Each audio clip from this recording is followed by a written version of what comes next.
جب بنو اسرائیل نے من اور سلوہ کی بجائے زمین کی پیداوار میں سے گندم اور مسور کی دال وغیرہ کا مطالبہ شروع کر دیا کہ ہمیں من نہیں چاہیے، سلوہ نہیں چاہیے، ہمیں تو گندم کھانی ہے، ہمیں تو مسر کھانی ہے،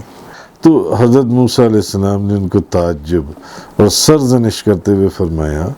تم اس کامل اور لذیذ غذا کے بدلے میں ادنا درجہ کی چیزیں مانگ رہے ہو؟ تم کسی بھی زرعی زمین میں چلے جاؤ، وہاں تم کو مطلوبہ اجناس مل جائیں گی، لیکن بنی اسرائیل نے جو کفران نعمت کیا، اللہ کی نعمت کا انکار کیا اور حضرت موسیٰ علیہ السلام کی معجزات کا مذاق اڑایا اور انبیاء علیہ السلام کو قتل کیا، قرآن کریم کہہ رہے کیونکہ انہوں نے حضرت شعیب، حضرت زکریا، حضرت یحییٰ علیہ السلام وغیرہ ان سب کو بلا وجہ قتل کیا تھا، تو اس کی سزا میں ان پر دنیا میں ذلت اور خواری مسلط کر دی گئی۔ دنیا میں ذلت اور خواری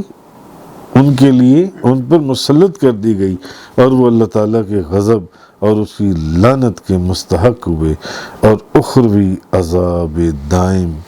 اس کے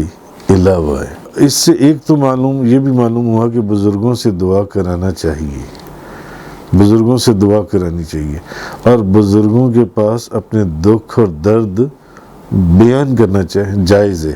کیونکہ بنی اسرائیل جب کچھ رب سے مانگتے تھے تو رب کی بجائے حضرت موسیٰ علیہ السلام سے عرض کرتے تھے، رب کی بجائے حضرت موسیٰ علیہ السلام کی بارگاہ میں عرض کرتے تھے، تو معلوم ہوا کہ بزرگوں کے پاس اپنے دکھ درد بیان کرنا یہ جائز ہے۔